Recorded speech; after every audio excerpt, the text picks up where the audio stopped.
certa forma, o Jacaré, eu acompanhei ele até surgindo na base do Icasa. Ele, na base do Icasa, fazia muitos gols, o Fortaleza o contratou, né, para a base. Era um jogador que se tinha muita esperança que fosse render no Fortaleza, ia ter um futuro a ponto de entregar, né, uma futura venda, um jogador que fosse ser diferenciado. Ele sempre teve essa atitude que tem horas que eu olho para ele e me lembra um pouco o Marinho, sabe? O Marinho que jogou no Vitória, jogou no Ceará e tal. Então, jogou no Náutico, né? Então, se ele tem uma característica que um jogador pela beirada, de muita explosão, agressivo, né? Aquele jogador frenético. Mas aí ele não acabou vingando no Fortaleza, né?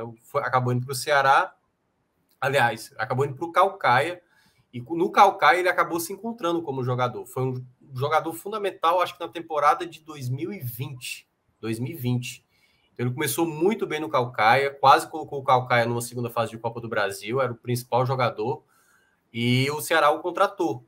E naquele ano ele teve uma certa dificuldade, depois, até quando ele conseguiu se firmar, ter uma boa sequência, acabou se lesionando, tanto que ele falou na entrevista, né, que teve um momento de lesão, e quando ele retorna no pior momento do Ceará.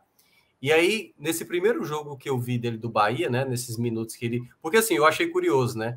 Quando eu vi a lesão do Rodalega, e eu acho que boa parte da torcida do Bahia deve ter pensado, tipo, caramba, agora eu acho que ficou mais improvável, né? Porque é um grande jogador do Bahia. Porque eu estava conversando lá no nosso grupo, né? Nossa, Marco Antônio, cara, conseguiu uma proeza no primeiro tempo de salvar uma bola na lateral e jogar para escanteio. Assim, e ao mesmo tempo o Raí também errando demais, né? O pessoal fez a piada lá, né? Que o Raí estava mal, que o próprio Marco Antônio só tinha praticamente Rodalega para tentar alguma coisa. E quando tem a lesão, eu falei, agora complicou mesmo para o Bahia, né? Porque o homem que pode resolver o jogo já não vai estar mais em campo. E não deu nem tempo. As duas trocas do Guto foi fundamental. O Davó entra, juntamente com o Jacaré, o passe do Davó, o Jacaré abre o placar. E aí, depois do gol, o Jacaré, vendo aquela manifestação da torcida, me lembrou muito o Jacaré do Caucaia, que chamava a atenção. A ousadia, a maneira de não ter medo. Então, muitas das jogadas, até mais de efeito, ali, dominou na coxa, deu chapéu e tudo mais, era o Jacaré que eu tinha visto aqui no Caucaia. Ele botou a bronca lá, né? Não, a banquinha, né? Jogadores até dominou, matou a bola, depois ficou segurando lá no pé, né? Fez uma firula a mais.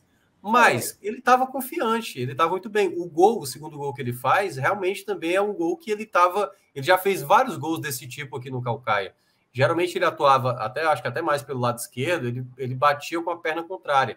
Mas era um jogador que tinha essa característica, era um ponta que limpava e batia. Por isso que eu falei dessa relação um pouco parecida com o Marinho.